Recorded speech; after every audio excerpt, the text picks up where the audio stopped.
Hello everyone, welcome to Soul of BSc Chemistry. My dear friends, आज इस class में हम स्क्रोडिंगर वेव इक्वेशन को डिराइव करेंगे। हाइजेनबर्ग्स अनसर्टेनिटी प्रिंसिपल में हम डिस्कशन कर रहे थे कि इलेक्ट्रॉन का एग्जैक्ट पोजीशन डिटरमिन करना आसान नहीं है, इसीलिए हमको प्रोबेबिलिटी के ऊपर जाना पड़ता है कि न्यूक्लियस के चारों ओर जो स्पेस है, न्यूक्लियस के अराउंड जो स्पेस है, जो रीजन है, उस रीजन में इलेक्ट्रॉन को पाने का प्रोबेबिलिटी क्या है, probability of finding the electron around the nucleus, इसको ढूंढना है, इसको डिटरमिन करना है, क्योंकि एग्जैक्ट पोजीशन हम डिटरमिन नहीं कर सकते। बस बोर्स एटॉमिक मॉडल का आइडिया, डी ब्रोगलीज कंसेप्ट जो है इलेक्ट्रॉन का wave nature and particle nature, इसका आइडिया, एंड हाइजेनबर्ग्स अनसर्टेनिटी प्रिंसिपल, ये जो तीनों मेन कंसेप्ट है, इसको मिला के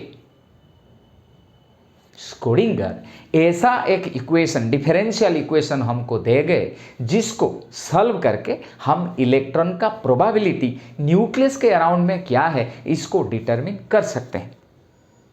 चलिए देखते हैं। हाँ, इससे पहले थोड़ा एक बार मैं डी ब्रोगलीज कॉन्सेप्ट के बारे में बोलना चाहूँगा। My dear friends, de Broglie concept में हमको ये पता चला कि इलेक्ट्रॉन का वेव नेचर भी होता है। अगर इलेक्ट्रॉन का वेव नेचर है, इसका एक वेव इक्वेशन होना चाहिए। बस इस कंसेप्ट को लेके हमारा जो स्क्रोडिंगर आगे बढ़ गए और हमको वो इंटरेस्टिंग वंडरफुल एक डिफरेंशियल इक्वेशन दे गए जिसका नाम है Schrodinger wave equation. Del square psi plus 8 pi square m by h square e minus V psi is equal to 0, इसको ही बोलते हैं Schrodinger wave equation. My dear friends, ये क्या देता है कि ये एक डिफरेंशियल इक्वेशन है। कैसे डिफरेंशियल इक्वेशन है? ये लाप्लासियन ऑपरेटर बोलते हैं डेल स्क्वायर को। ये डेल स्क्वायर होता क्या है? Del square by del x square, del square by del y square, del square by del z square, और आप बोल सकते हैं del square is equal to d square by d x square, d square by d y square plus d square by d z square. इसको ही हम बोलते हैं लाप्लासियन ऑपरेटर। क्या बोलते हैं रे? Laplacian operator. क्वांटम केमिस्ट्री में ये ऑपरेटर का बहुत सिग्निफिकेंस है। इतने डिटेल्स में हम नहीं जाएंगे इस क्लास में। माय डियर फ्रेंड्स, अभी आ गया ना d square psi by d x square, d square psi by d y square, d square psi by d z square. यानी इधर में साई लिखूंगा तो इधर सब साई आ जाएंगे, बन गया। मतलब ये डेल स्क्वायर साई के जगह इसको सब्सटीट्यूट करना है, del square psi by del x square plus del square psi by del y square, del square psi by del z square plus 8 pi square m by h square E minus V psi is equal to 0। इसको ही बोलते हैं Schrodinger wave equation. हो गया ना differential equation आपके लिए, derivative form में है। तो इसको सॉल्व करेंगे तो वही साई का वैल्यू हमको मिलेगा, वेव फंक्शन हमको मिलेगा, जिसका स्क्वायर लेने से हमको प्रोबेबिलिटी ऑफ इलेक्ट्रॉन के बारे में हम आगे चल के इसको डिस्कशन क्लियरली करेंगे। पहले हम क्या करते हैं, इसको डिराइव कर लेते हैं, कैसे ये इक्वेशन डिराइव होता है। ठीक है, चलिए।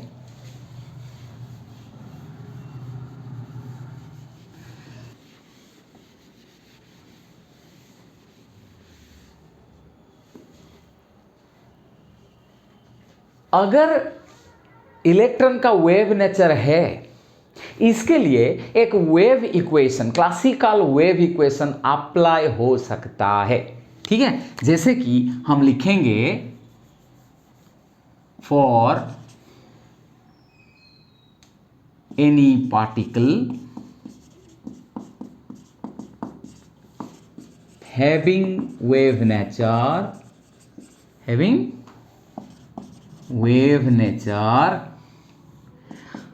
classical wave equation may be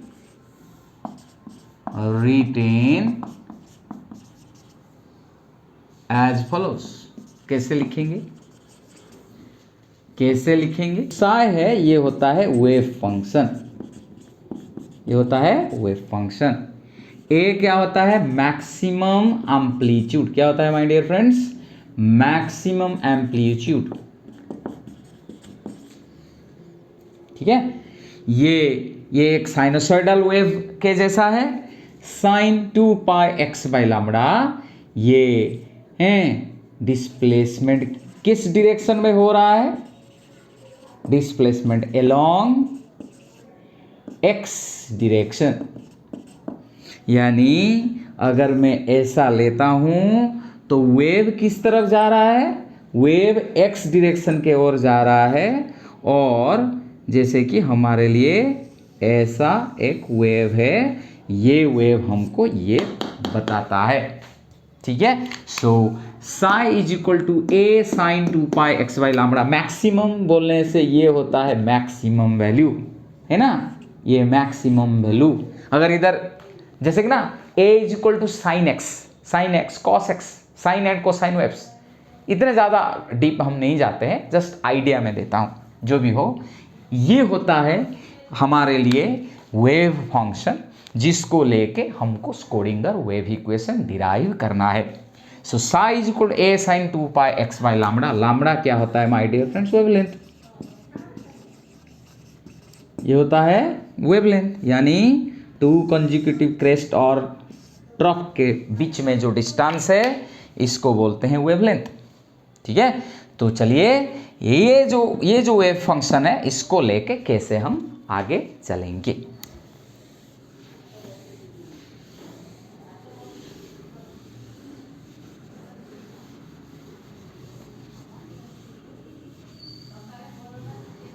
ठीक है, तो माय डियर फ्रेंड्स, ये बनता है हाँ हमारे लिए psi is equal to A sine 2 pi x by lambda. अगर इसको हम फर्स्ट डेरिवेटिव लेते हैं तो हमको मिलता है d psi by d x is equal to, ये ए कंस्टेंट है, बाहर आ जाएगा, साइन एक्स का डेरिवेटिव होता है कॉस एक्स, तो cos 2 pi x by lambda into 2 pi by lambda. ठीक है, और ये बनता है 2 pi A by lambda cos 2 pi x by lambda. ठीक है माय डियर फ्रेंड्स, और एक बार अगर इसको और एक बार डिफरेंशिएट कर दिया जाए, डिफरेंशिएटिंग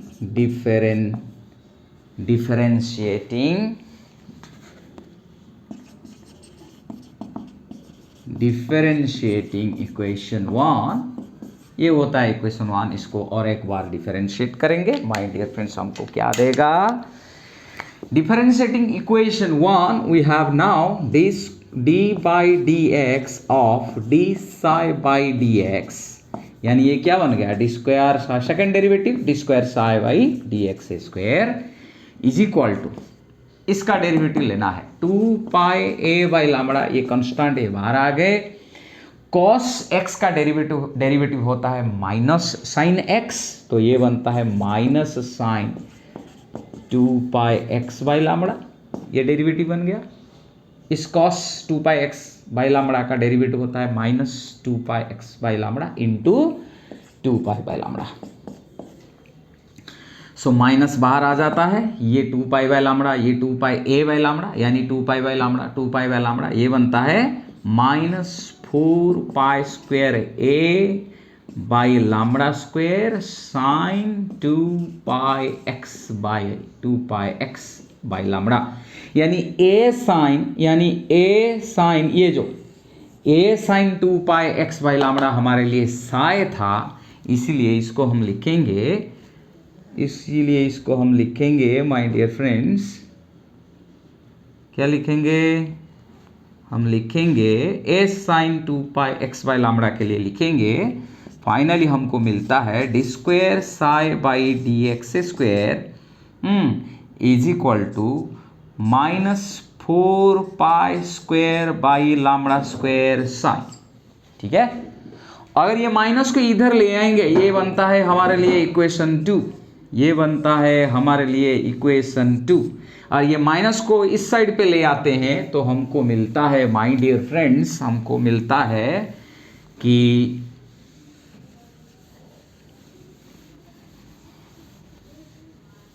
माय डियर फ्रेंड्स कि d square psi by d x square plus 4 pi, minus आ गया इस साइड पे तो प्लस हो जाता है, plus 4 pi square by lambda square psi is equal to 0। ये होता है the first form of Schrodinger wave equation. इसको इक्वेशन 3 करके लिख सकते हैं। बस अभी क्या करना है, इस लैम्ब्डा के जगह हम काइनेटिक एनर्जी को, लैम्ब्डा को सब्स्टिट्यूट करेंगे, जैसे कि इस इक्वेशन में एनर्जी आ जाएगा, क्योंकि आगे जाके इलेक्ट्रॉन का एनर्जी को भी हमको डिटरमिन करना है। तो कैसे हम आगे चलेंगे कि lambda is equal to h by m v, ये किधर हमको किधर से मिला था, डी ब्रोगलीज इक्वेशन से। Lambda is equal to h by m v, तो d lambda is equal to h by m v होगा तो 1 बाई लैम्ब्डा स्क्वायर, इधर लैम्ब्डा स्क्वायर इधर है ना, 1 by lambda square is equal to क्या हो जाएगा रे, एम भी बाई एच। ठीक है, सॉरी एम स्क्वायर भी स्क्वायर बाई एच स्क्वायर, क्योंकि पहले 1 बाई लैम्ब्डा हो गया, 1 बाई लैम्ब्डा आ जाएगा एम भी बाई एच, इसका 1 बाई लैम्ब्डा स्क्वायर करेंगे तो एम स्क्वायर भी स्क्वायर बाई एच स्क्वायर बनेगा। तो इधर हम क्या करेंगे, पुट कर लेंगे एम स्क्वायर भी स्क्वायर बाई एच स्क्वायर करके, ये बनेगा हमारे लिए इक्वेशन 4। ठीक है, अभी क्या करेंगे माय डियर फ्रेंड, हमको पता है कि kinetic energy is equal to half m v square, ठीक है। सो अभी हम लिख सकते हैं कि खाली एम वी स्क्वायर जो है, एम वी स्क्वायर हो जाएगा 2 इंटू काइनेटिक एनर्जी हो जाएगा ना, 2 इंटू खाली एम वी स्क्वायर हो जाएगा। ये इक्वेशन 5 बने और ये इक्वेशन 6 बनना चाहिए।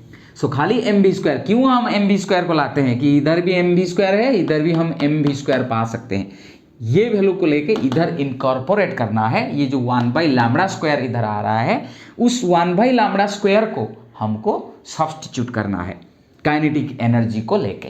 ठीक है, सो माय डियर फ्रेंड, अभी ये जो एम वी स्क्वायर है हमारे लिए, हाँ, from equation, my dear friend, from equation 4 हमारे लिए है 1 by lambda square is equal to m square v square को मैं लिखता हूँ m into m v square by h square. अभी एम वी स्क्वायर इधर से क्या है रे, 2ke, सो बनता है m into 2ke by m v square के लिए लिखता हूँ 2ke square by h square. ठीक है, so 1 by lambda square is equal to m into 2ke kinetic energy by h square. बस ये बनता है इक्वेशन 7। ये जो इक्वेशन 7 है, ये इक्वेशन 7 से 1 बाई लैम्ब्डा स्क्वायर जो वैल्यू है, इसको लेके इक्वेशन 3 में 1 बाई लैम्ब्डा स्क्वायर के जगह पुट कर लेना है।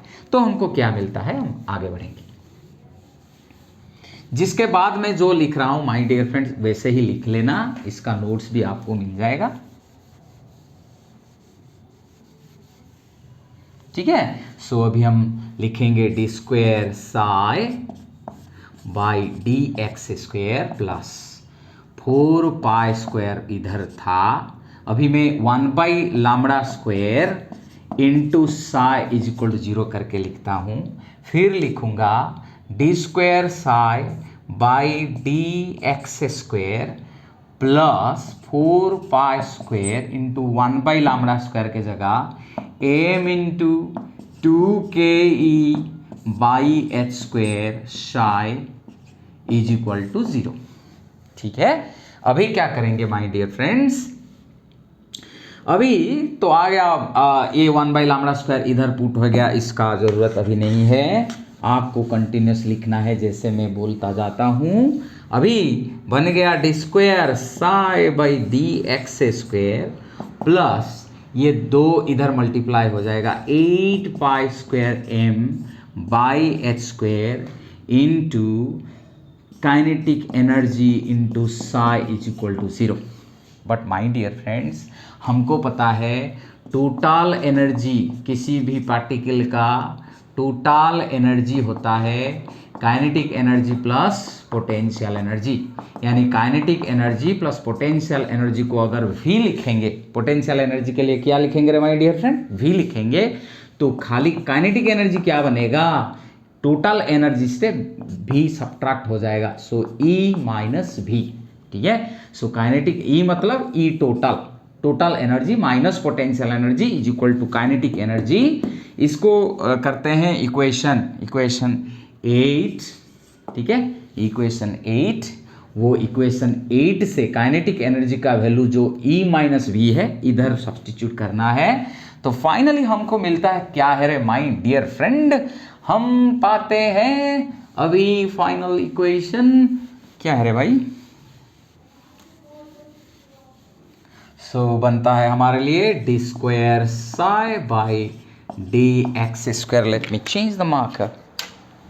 D square psi by d x square plus 8 pi square m by h square into E minus V, ये है ना काइनेटिक एनर्जी की जगह, साई इज इक्वल टू 0।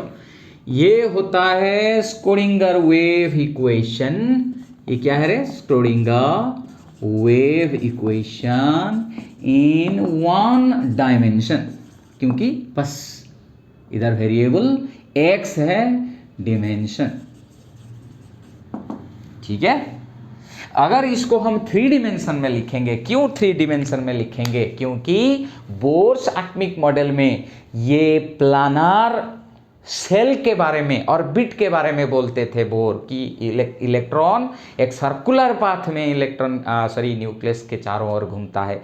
लेकिन ऐसा नहीं है, ये एक 3 डिमेंशनल स्पेस है जिसमें इलेक्ट्रॉन का प्रोबेबिलिटी को ढूंढना है, डिटरमिन करना है। सो हमको 3D का यूज करना है।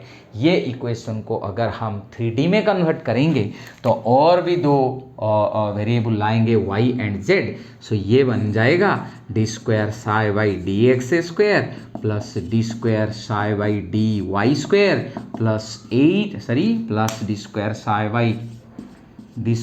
By d z square plus 8 pi square m by h square E minus V psi is equal to 0। ये बनता है इक्वेशन 9।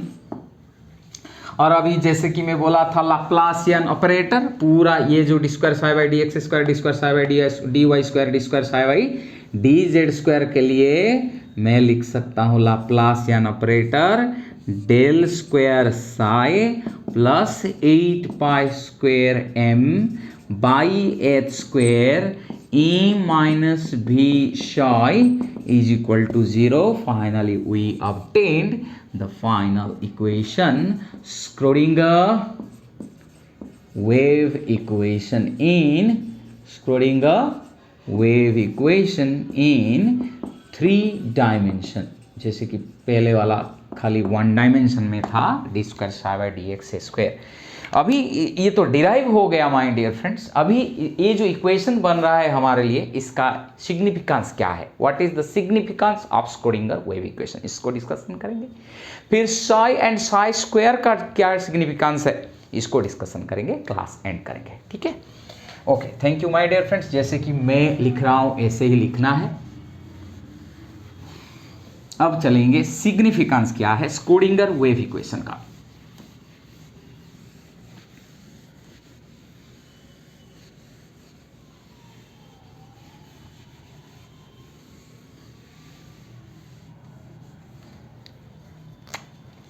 सो हम चलते हैं significance of Schrodinger wave equation. So पहले तो this is a differential equation, this is a differential equation, three dimensional differential equation, ठीक है। और जिसको सॉल्व करके क्या मिल सकता है, solving this equation can give idea about the wave function which determines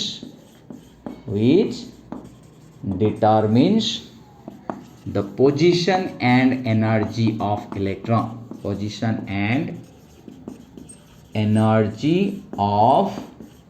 electron, my dear friend।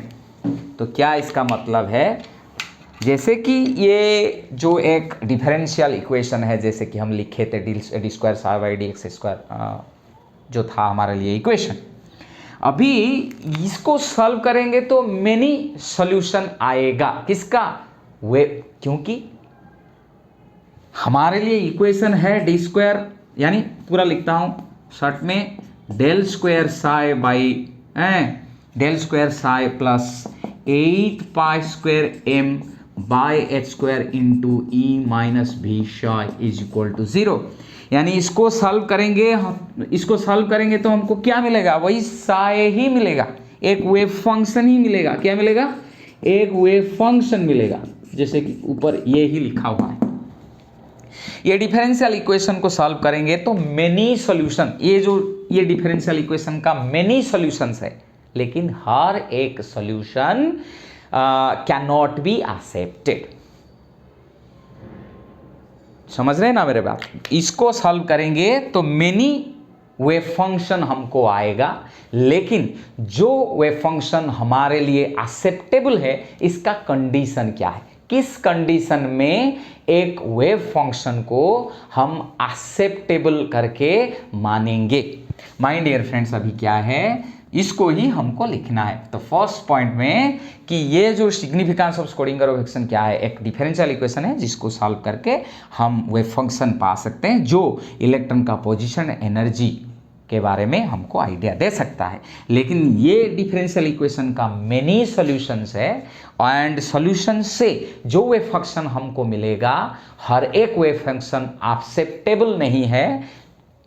किस condition में एक वेव फंक्शन एक्सेप्टेबल होगा, इसको हमको डिस्कशन करना है। सो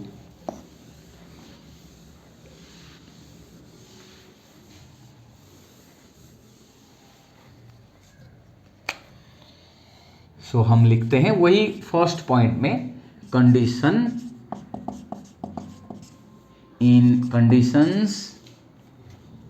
in which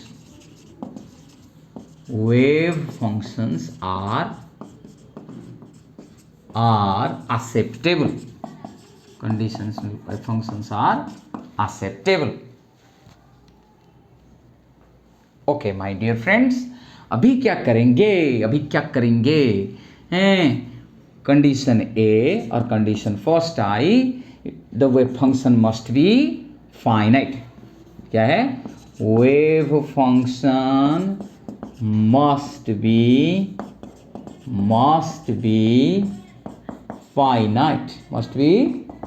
finite, second I क्या कंडीशन है, सेकेंड आई होता है कि wave function must be continuous.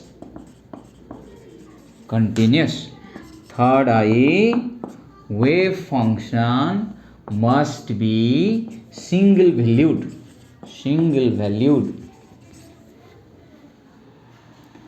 आई भी जो थोड़ा कॉम्प्लेक्स है, लेकिन इसको याद रखेंगे तो अच्छा रहेगा इस क्लास में। Wave function must B orthonormal, यानी ऑर्थोगोनल एंड नॉर्मल बोथ होना चाहिए। जो भी हो, अभी ये जो तीन रिक्वायरमेंट को हम ग्राफिकली रिप्रेजेंट कर सकते हैं। Wave function must be finite, एक इक्वेशन को भी, जैसे हम y is equal to m x plus c के लिए ग्राफ लिखते हैं, इधर y इधर x होता है, ये एक स्ट्रेट लाइन होता है, ये होता है c और स्लोप होता है m, इसीलिए इस स्ट्रेट लाइन के लिए स्लोप फॉर्म में हम इक्वेशन लिखते हैं y is equal to m x plus c. जैसा ये स्ट्रेट लाइन को हम इक्वेशन के जरिए से रिप्रेजेंट कर सकते हैं, ठीक उसी तरह हम इलेक्ट्रॉन का प्रोबेबिलिटी, इलेक्ट्रॉन का वेव नेचर को एक वेव इक्वेशन के जरिए से हम रिप्रेजेंट कर सकते हैं, जो भी हो। लेकिन जो भी वेव फंक्शन आएगा स्क्रोडिंगर वेव इक्वेशन को सॉल्व करके, ये सारे कंडीशन को वो ओबे करना जरूरी है। तो इसीलिए माय डियर फ्रेंड्स, अगर मैं लेता हूँ, देखिए ये फाइनाइट का मतलब क्या है, अगर फाइनाइट मेरा एक वेव फंक्शन को अगर मैं ग्राफिकली प्लॉट करूं तो ये कुछ इस तरह आता है, यानी ये फाइनाइट है, फाइनाइट नहीं है, ये है y, ये है x। जैसे कि हम y वर्सेस x प्लॉट कर रहे थे, graph y is equal to m x plus c, straight line equation. ठीक उसी तरह जो भी हमारे लिए एक वेव फंक्शन आता है, अगर इसको हम प्लॉट करने से ऐसे कुछ कर्व हमको मिल रहा है, ये जो फंक्शन है ये फाइनाइट नहीं है, क्योंकि ऊपर चला जा रहा है, ऐसा ऊपर चलता रहेगा, यानी ये फाइनाइट नहीं है। सो नॉट फाइनाइट, क्या नहीं है my dear friend, not finite. ठीक उसी तरह ये फाइनाइट होना ही चाहिए। इसका एग्जांपल हम दे देंगे आगे। पहले कैसे फाइनाइट नहीं है इसको देखते हैं, फिर देखेंगे कैसे फाइनाइट। अभी क्या है माय डियर फ्रेंड्स कि सेकेंड है, ये कंटिन्यूस होना चाहिए। यानी अगर मेरा ये है y, ये है x, एक इधर एक इधर, ऐसा कुछ वेव फंक्शन हमको मिल रहा है, जिसको ग्राफिकली प्लॉट करने से ऐसे कुछ हमको मिला। ये डिसकंटिन्यू हो गया, इधर से इधर रह जाता है और एक इधर कर्व आ जाता है, ये डिसकंटिन्यूस है, ये कंटिन्यूस नहीं है। तो यानी ये एक्सेप्टेबल वेव फंक्शन नहीं है, नॉट एक्सेप्टेबल। ठीक है। ठीक उसी तरह माय डियर फ्रेंड्स अब हम चलेंगे क्या है, single valued. My dear friends अगर हम कुछ इस तरह लिखेंगे, ठीक है, ऐसा एक कर्व आता है, ये है हमारे लिए y, ये है हमारे लिए x। तो देखिए कि x के कोई भी वैल्यू के लिए अगर मैं इधर x इधर आ गया, कितना, ये एक y का वैल्यू, ठीक है ना, ये एक y का वैल्यू, फिर एक y का वैल्यू, एक ही x के लिए 3 y वैल्यू आ रहा है, यानी सिंगल वैल्यूड नहीं है। यानी इलेक्ट्रॉन का पोजीशन जिधर भी हम एक ही टाइम पे इलेक्ट्रॉन 3 जगह पे नहीं रह सकता, सिंगल वैल्यू। इसीलिए ही हम बोलते हैं कि जैसे कि जो वेव फंक्शन आता है वो सिंगल वैल्यूड होना चाहिए, x का कोई भी एक वैल्यू के लिए y का एक ही वैल्यू होना चाहिए, मोर देन 1 नहीं होना चाहिए। तो नॉट सिंगल वैल्यूड, ये सिंगल वैल्यूड नहीं है, नॉट सिंगल वैल्यूड। ठीक है। अभी हम क्या करेंगे माय डियर फ्रेंड्स, तो एक ही एग्जांपल लेंगे जिसमें ये finite, continuous and single valued हर एक कंडीशन को मान रहा होगा।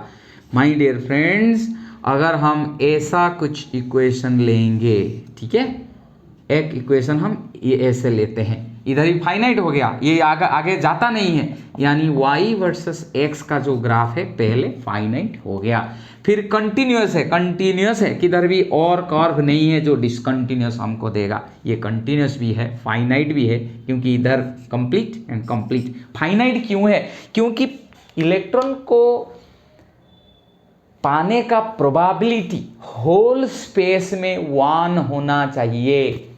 प्रोबेबिलिटी जिधर भी हम सोचते हैं कि इलेक्ट्रॉन को पाने का रीजन ये होगा, तो उस फाइनाइट रीजन में इलेक्ट्रॉन को पाने का प्रोबेबिलिटी भी फाइनाइट होना चाहिए। ये इधर से आता है, जो भी हो, ये वेव फंक्शन जो आता है ये फाइनाइट हो गया। माय डियर फ्रेंड्स अभी क्या चलेंगे, किधर चलेंगे, कंटिन्यूस भी हो गया, फाइनाइट हो गया। और आप देख सकते हैं कि ये जो x के लिए एक ही y वैल्यू है, 2 वैल्यू नहीं है, x के लिए ये y वैल्यू है, मैं इधर ये x लूंगा तो इसका y वैल्यू इतना होगा। हर एक x के लिए हर एक x के लिए एक ही y का वैल्यू है, यानी सिंगल वैल्यूड है। तो ये तीनों कंडीशंस को अगर कोई वेव फंक्शन मानता है, इसको ग्राफिकली प्लॉट करके देखते हैं तो ये सब कंडीशन को मानता है, तो इसको हम बोलते हैं well behaved function. A wave function obeying or satisfying above conditions, satisfying above conditions, my dear friends, is said to be well behaved function।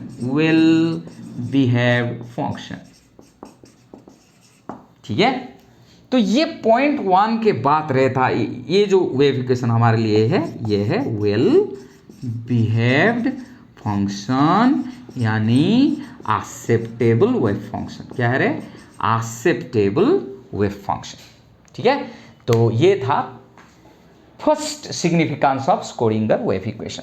अभी उसमें एक और वेरी इंपॉर्टेंट बात आ रहा है। ये जो वेव फंक्शन, जो एक्सेप्टेबल वेव फंक्शन है, जो कंडीशन में हम बोल रहे थे, जो कंडीशन में एक वेव फंक्शन हमारे लिए एक्सेप्टेबल वेव फंक्शन होता है, हम लिख सकते हैं एन एक्सेप्टेबल वेव फंक्शन। ठीक है, an acceptable wave function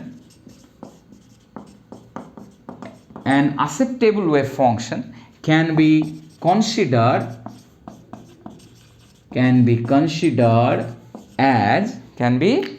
considered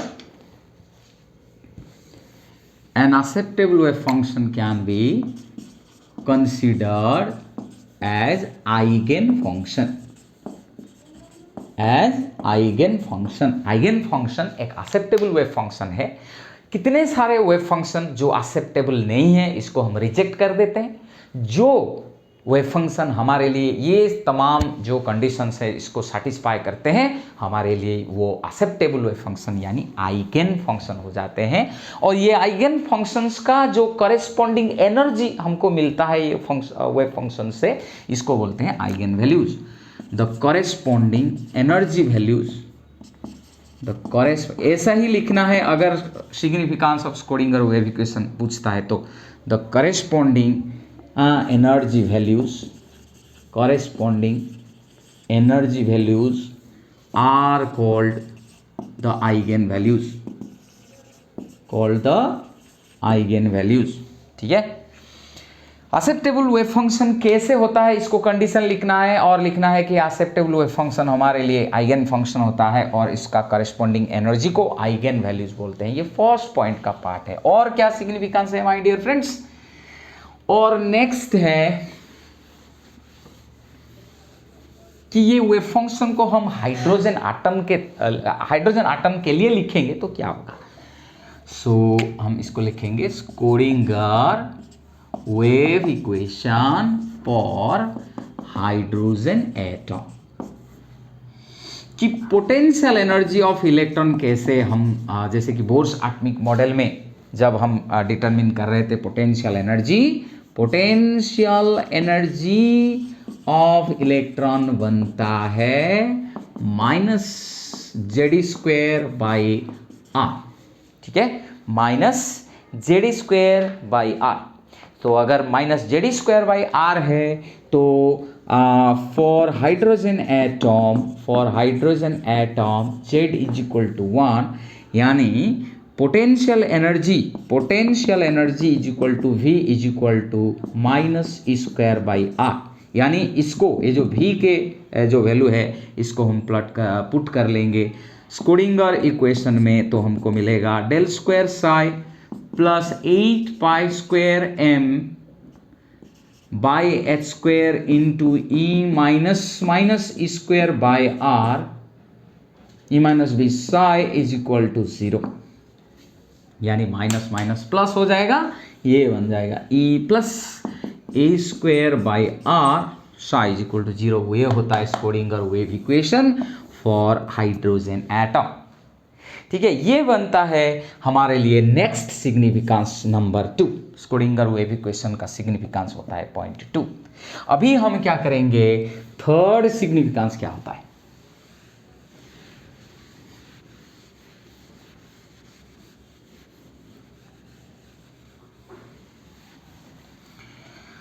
third significance क्या है? Quantum number developed from, quantum numbers developed from, quantum numbers developed from क्या रे? Schrödinger verification, developed while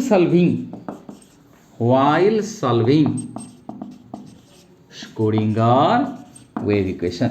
Schrödinger wave equation को सॉल्व करते वक्त कुछ कंस्टेंट का इन्वॉल्वमेंट होता है।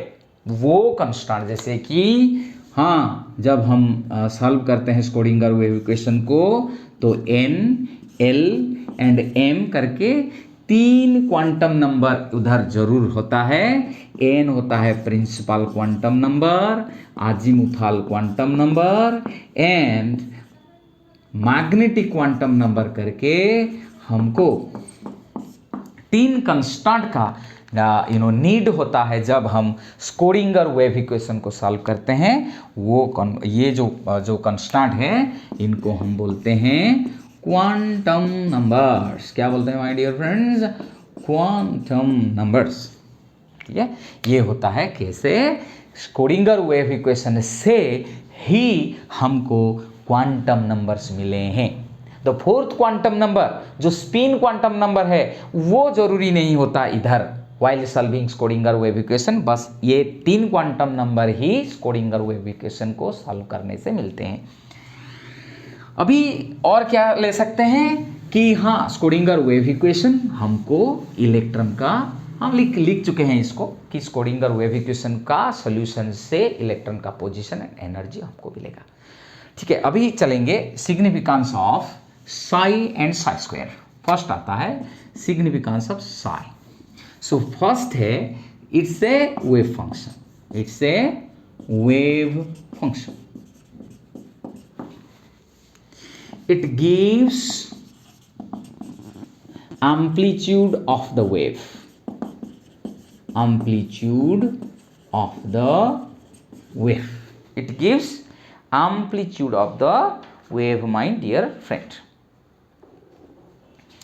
तो अभी हम क्या करेंगे my dear friend?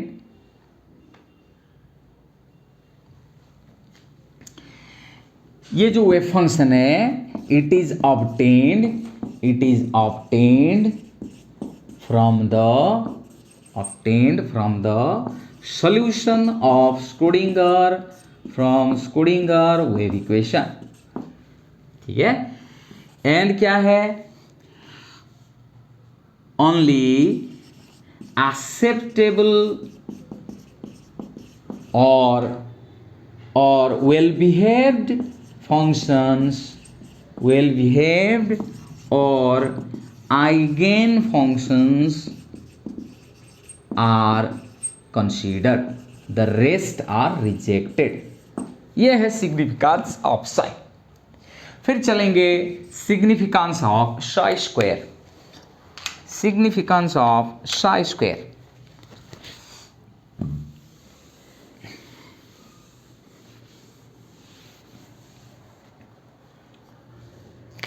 एम्पलीट्यूड का स्क्वायर है फॉर लाइट वेव। अगर ये फॉर लाइट वेव के लिए लिखेंगे, for light wave Sai square क्या देता है? Sai square gives the intensity,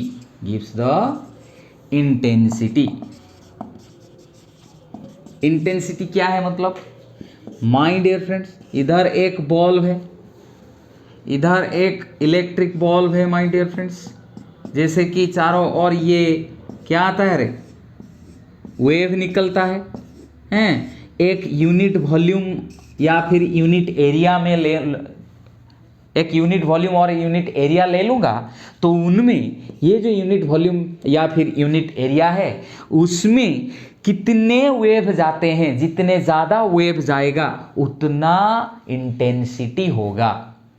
क्यों हम एक बल्ब जो इलेक्ट्रिक बल्ब है, इलेक्ट्रिक बल्ब के पास पड़ते हैं तो अच्छा दिखता है। जैसे जैसे हम दूर जाते हैं इलेक्ट्रिक बल्ब से हमको इतना अच्छा दिखाई नहीं देता, इसीलिए कि number of waves passing through a unit volume कम होता जाता है। जितने पास हम दिखेंगे बॉल के पास, हम देखते हैं ना, वही एरिया में अगर ये इधर इधर चला जाएगा ना, वही इधर इधर चले जाएंगे, तो वही एरिया में धीरे धीरे कम से कम वेव आएंगे, इसलिए हमको कम दिखाई पड़ता है। इसको ही बोलते हैं इंटेंसिटी। कितने वेव पास होता है एक यूनिट वॉल्यूम के बीच में से दे के। माय डियर फ्रेंड्स, इसको ही इक्विवेलेंट करके साई स्क्वायर, इलेक्ट्रॉन का जो Sai square, square of amplitude क्या हमको बताता है? लाइट के लिए इंटेंसिटी है, फॉर इलेक्ट्रॉन साई स्क्वायर क्या देता है? For electron it is the probability of finding, probability जितना साई स्क्वायर का वैल्यू ज़्यादा है, इलेक्ट्रॉन को पाने का प्रोबेबिलिटी उतना ज़्यादा है। For electron it is the probability of finding the electron, finding the electron around the nucleus, around the nucleus, around the nucleus। हाँ, और एक बात हम लिख लेंगे कि probability of finding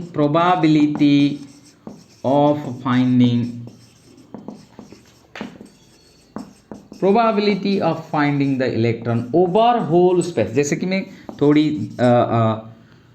थोड़े पहले मैं डिस्कशन कर रहा था, the electron over whole space, जिधर भी इलेक्ट्रॉन को पाने का हम प्रोबेबिलिटी देखते हैं, उस पूरा रीजन में इलेक्ट्रॉन को पाने का प्रोबेबिलिटी यूनिटी होना चाहिए। Probability of finding the electron over whole space should be unity, should be unity, जिसको मैथमेटिकली हम कैसे लिखते हैं?